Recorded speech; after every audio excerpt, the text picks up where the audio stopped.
Today I'm going to show you how to import templates from local storage into Microsoft PowerPoint. So what we first have to establish is what we want to do here is import a template that exists maybe outside of our presentation over here.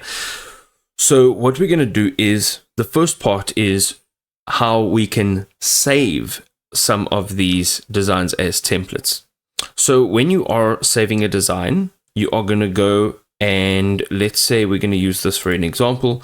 You're going to save this design. Now, if you go to File, you come down to Save As, you'll be able to change the format of which this is being saved in. So normally it would be in PowerPoint presentation, but we want to make it PowerPoint template.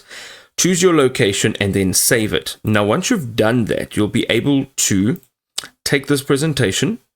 And as you can see, it's pretty boring, pretty bland looking.